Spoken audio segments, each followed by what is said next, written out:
Good day, Traditions. Welcome back to Tagum Doctors College.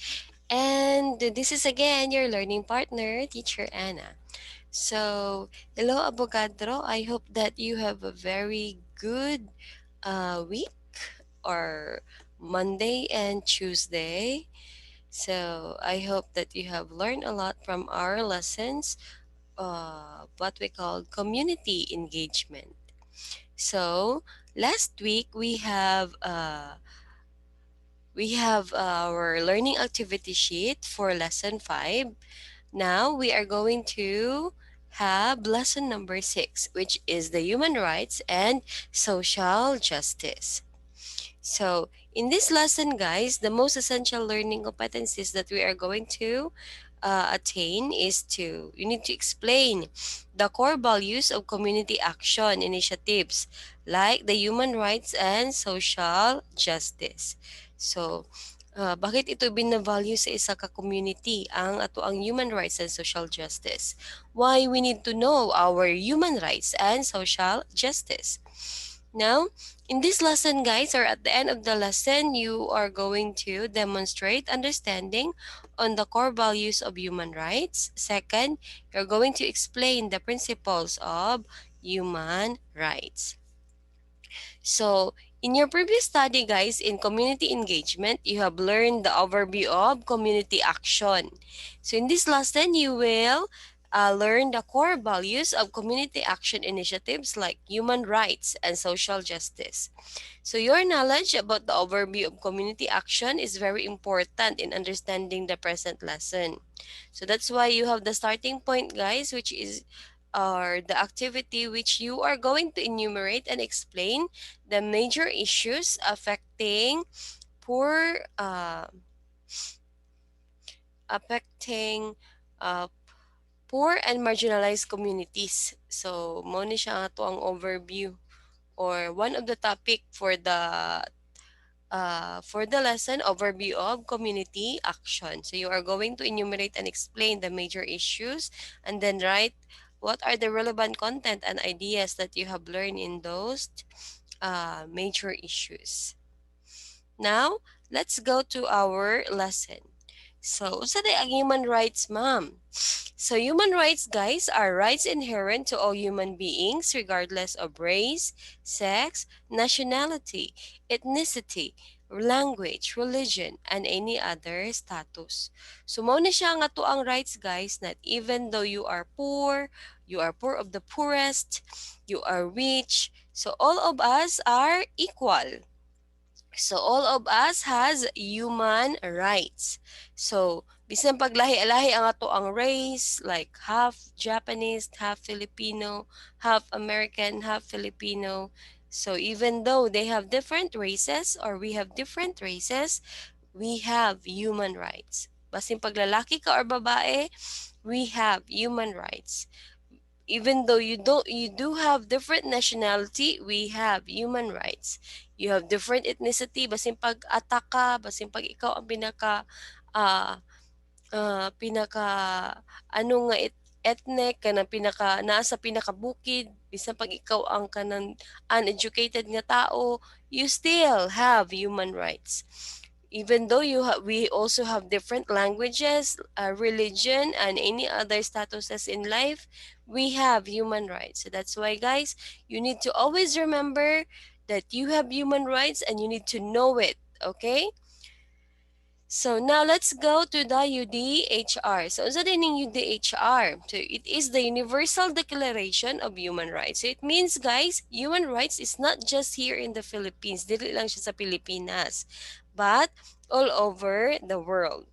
So we have different human rights, but this one is like the general one.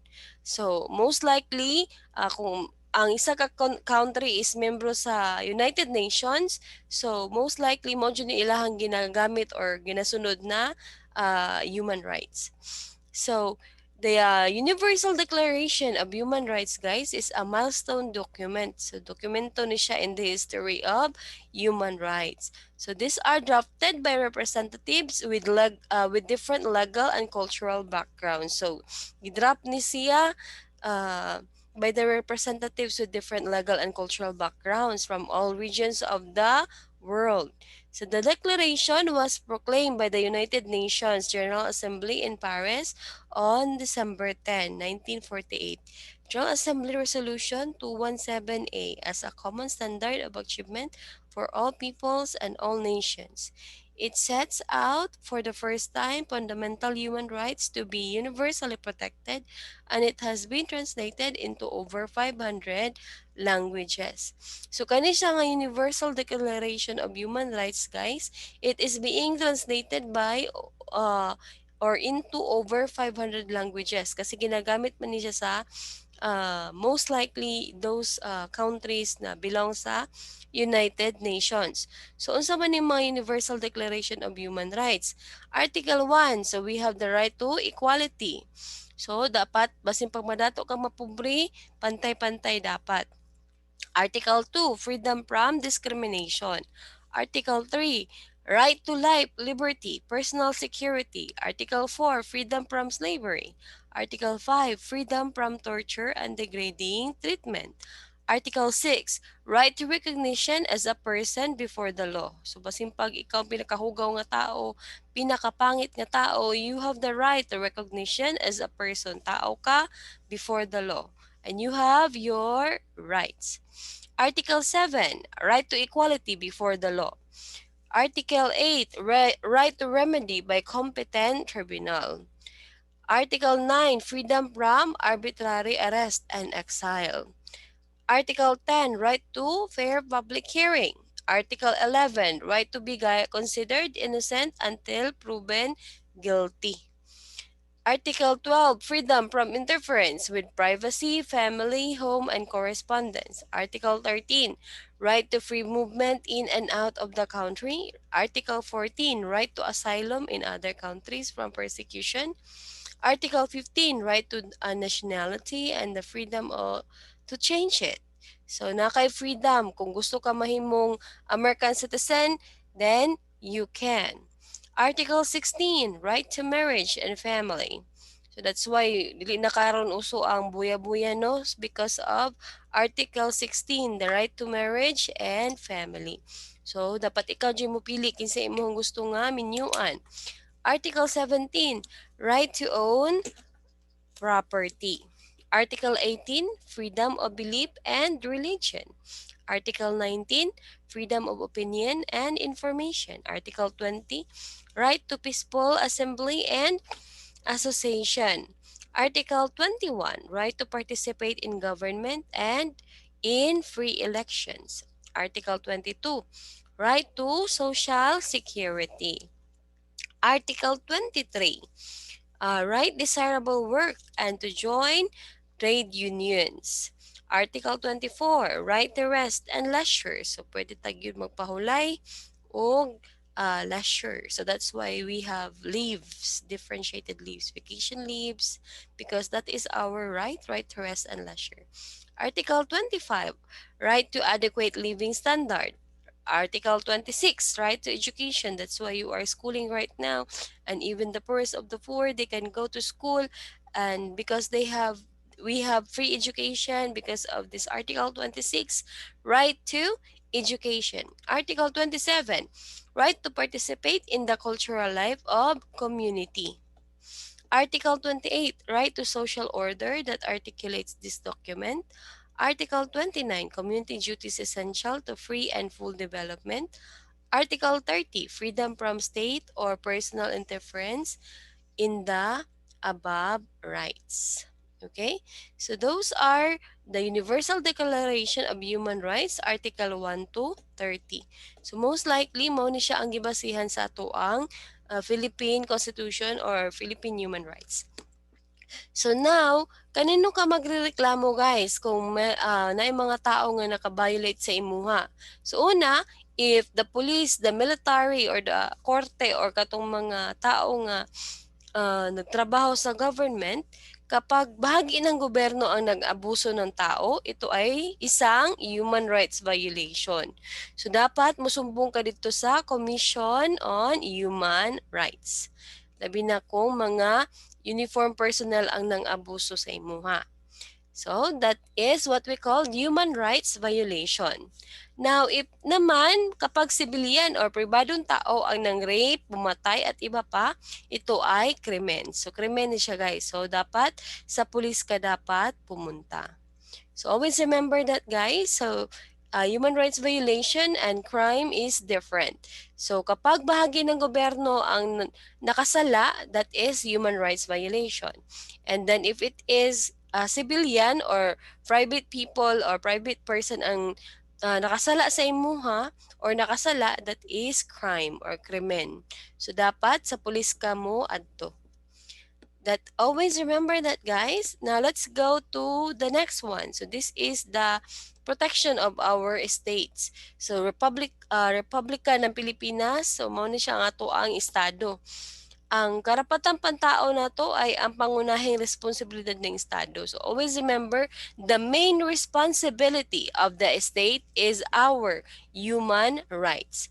So the state values the dignity of every human person and guarantees full respect for human rights. So that's why ang state jud ang lahag yung ginahatagan og value ang dignidad nato as a human person. And then ginasiguro gyud na nila nga naatay full respect for human rights. So that's why there are a lot of programs and institutions and government offices nga nahimo. It is because of the main point or the main purpose of that government services are to give karapatang pantao from the states or from our government. So for example, this one guys is the right to life, liberty, and the property, which is given by the police.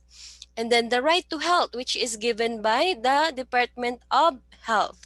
The right to social security, which is given by the SSS for the private sector and GSIS for the government sector. So the right to education, that's why we have the Department of Education. The right to work, that's why we have the Department of Labor and Employment. So Commission on Human Rights ay ang watchdog, monitor, advocate at educator ng gobyerno. So they are the Commission on Human Rights. So dapat mauna careful jud kayo ang mga tao nga nagtrabaho sa government. It is because of the Commission on Human Rights.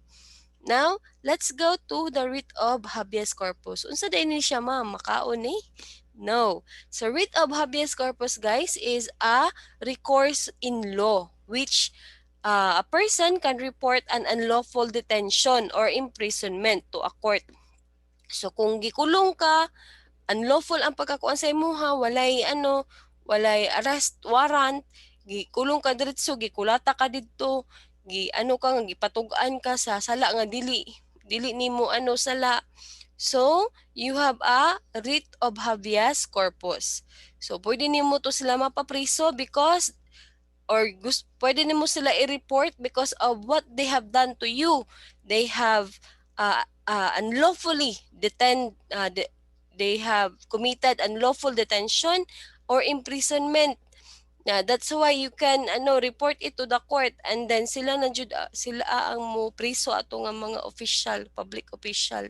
So just like ang mga pulis ni kalitlag kuha sa imuha niya, gidala ka, gidetain ka, nya gikulata ka didto kay para patug-anon ka sa sa sala nga wala nimo gibuhat.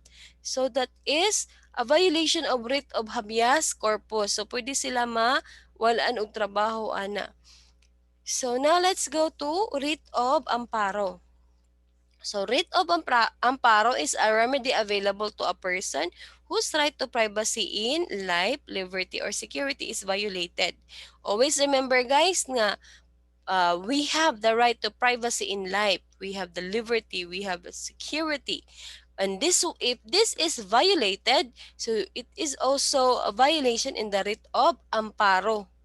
So you can also pwede nimo sila kasuhan, pwede nimo sila mapatanggal sa trabaho if they have violated the right to privacy in life, liberty, or security is violated or threatened by an unlawful act or omission or a public of a public official or employee, or if a private individual or entity engaged in the gathering, collecting, or storing of data of or information regarding the person, family, home, and correspondence of the aggrieved party. So, buhat niya na tungod kay gusto niya i-invade imong privacy or basta na siya gusto nga krimen nga buhaton. So, kana palang daan, we have the right to privacy in life. So, violation na siya, so dili gid mo dapat magpataka og collect and store of data or information regarding that person, iyahang pamilya, iyahang Pinoy-anan, iyahang correspondence. So that's why nabuhat na pud karon ang data privacy law. It is because of this too. So we have, mao na siya ang murag pinakauna nga balaod about data privacy, or which is the right to privacy in life, liberty, and security. This is writ of Amparo. Now let's go to Article 3, Article 3, Bill of Rights. So this is composed of Section 1 to Section 22. So you need to read that in your modules. So just like Section 1, which is the person shall be deprived of life, liberty, and property without due process of law. So dapat na due process and equal protection of law. That is for the Section 1. We also have Section 2, which is the right of the people to be secure in their persons, houses, papers, and effects against unreasonable searches and seizures of whatever nature and for any purpose shall be inviolable, and no search warrant or warrant of arrest shall issue except upon probable cause to be determined personally by the judge after examination under oath or affirmation of the complainant and the witnesses he may produce, and particularly describing the place to be searched and the persons or things to be seized.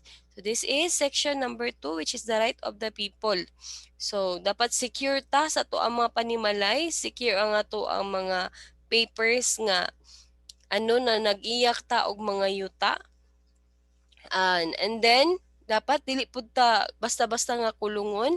It should be with a proper search warrant, or kung i-search man nato ang lugar, so dapat na i-search warrant.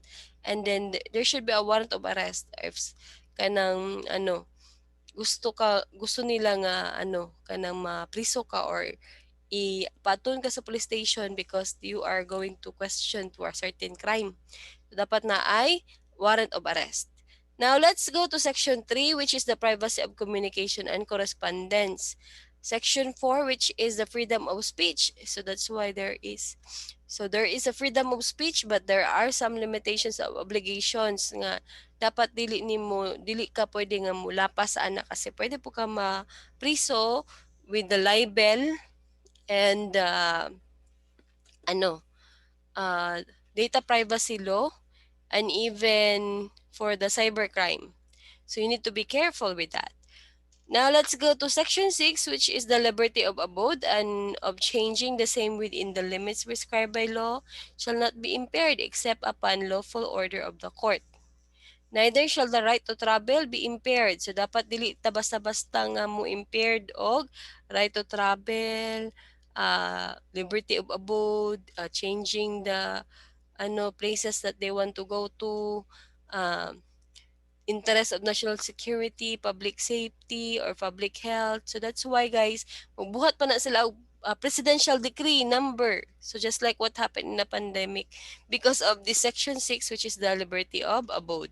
Section number 7 is the right of the people to information on matters of public concern shall be recognized. So naputay right guys na dapat makabaluta sa official records, documents, and papers for official acts, transactions, different decisions, different na mga balaod, government research data.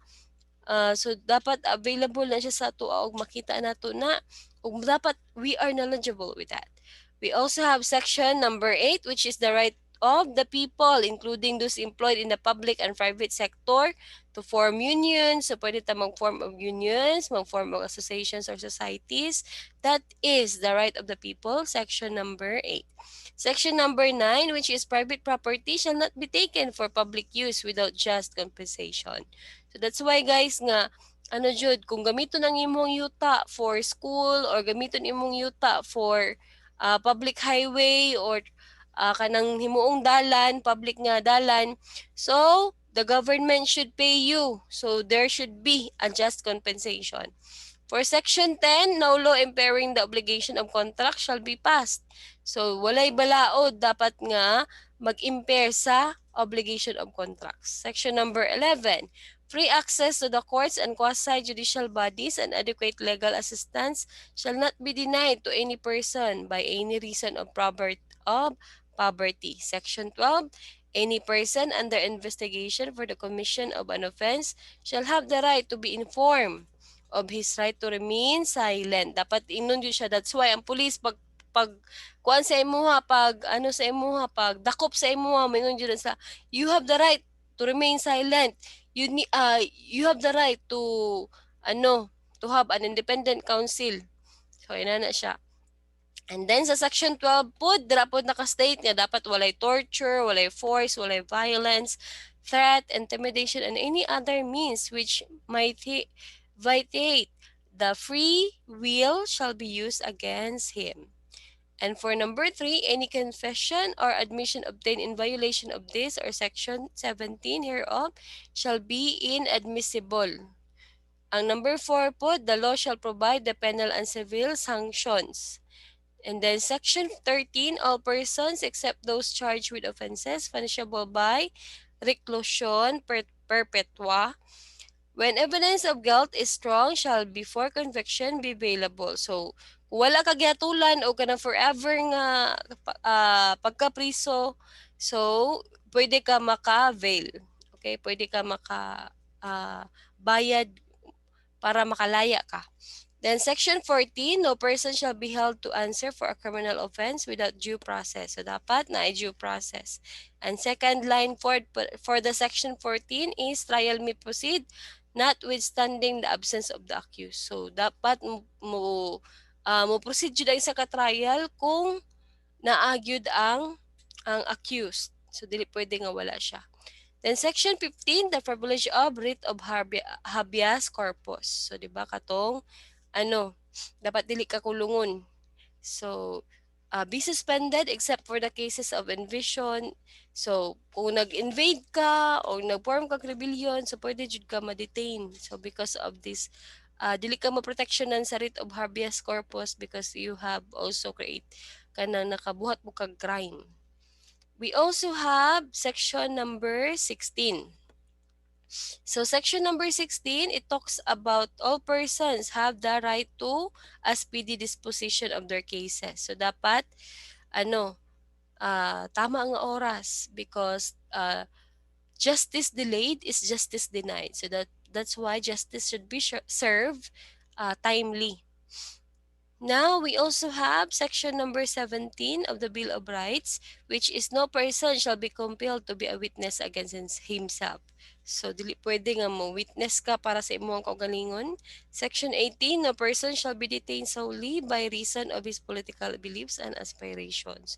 So, dili ka pwede mapriso tungod lang kay lahi ang imong political beliefs and aspirations. And then no involuntary servitude in any form shall exist except as a punishable for a crime whereof the party shall have been duly convicted. We also have section number 19, which is excessive fine shall not be imposed. So dapat wala excessive fines, nor cruel, degrading, or inhuman punishment inflicted, neither shall death penalty be imposed unless for compelling reasons involving heinous crimes. The Congress hereafter provides for it. Any death penalty already imposed shall be reduced to reclusion perpetua. Okay? So dapat dili po tahatagan og excessive kay nga fines. That's why kung naay mga excessive kay nga fines, pwede na nato i-report. And then dapat uh, dili po ta mubuhat og cruel sa or mga cruel nga butang sa uban nga tao. And then we cannot also degrade someone or inhumanly punish someone. Section 20, guys, is no person shall be imprisoned for that or non-payment of a poll tax. So that's why wala mapriso sa utang. Section 21, no person shall be twice put in jeopardy of punishment for the same offense. Section 22 is no ex post facto law or bill of attainder shall be enacted. Then social justice is now let's go to social justice. Unsa din ni siyang social justice, guys. So this is very important that you should know this one because it is a concept of fair and just relations between the individual and society. So this is measured by explicit and tacit terms for the distribution of wealth, opportunities for personal activity, and social privileges. So social justice as the humanization of laws and the equalization of laws and the equalization of social and economic forces so that justice may at least be approximated. So dapat pantay-pantay tanan, fair and just ang naa sa mga tao sa isa ka society. We need also to have a proper distribution of wealth. We should also have equal opportunities and social privileges. Now let's go to article number 8, which is the social justice and human rights. So which includes section number 1 and section number 2. So because social justice go, di ba gusto niya o kanang pantay-pantay tanan, and then dapat kanang ano pod equal distribution sa wealth, opportunities, and then the social privileges. So una, dapat um we need to respect our rights and freedoms as individuals and as a people. So if you have a rights as an individual, as a student, we teachers too, even doctors, lawyers, have different rights too. So eliminate poverty as quickly as our resources and abilities would allow. So social justice, gusto niya nga i-eliminate ang poverty as quickly as possible. And then, para daw ma-eliminate ng poverty, we need to provide everyone. So, dapat everyone na sila basic materials needs, then improve their standard of living.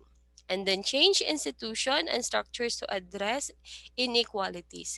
So, this is daw how to eliminate poverty by Senator Jose Diokno. So, nindot po ang plano ni Kuano Senator, no? So, I hope we can eradicate poverty. Now, let's go to section number 1 of the Social Justice and Human Rights.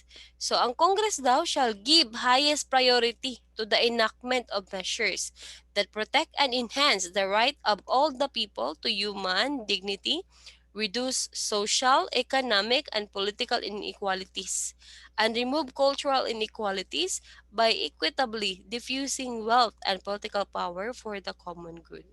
So, dapat kuan gid siya, dapat ang Congress is maghatag gyud sila priority nga maprotektahan o ma-enhance pa ang rights sa mga tao when it comes to human dignity, social, economic, and political inequalities. For the section 2, guys, the promotion of social justice shall include the commitment to create economic opportunities.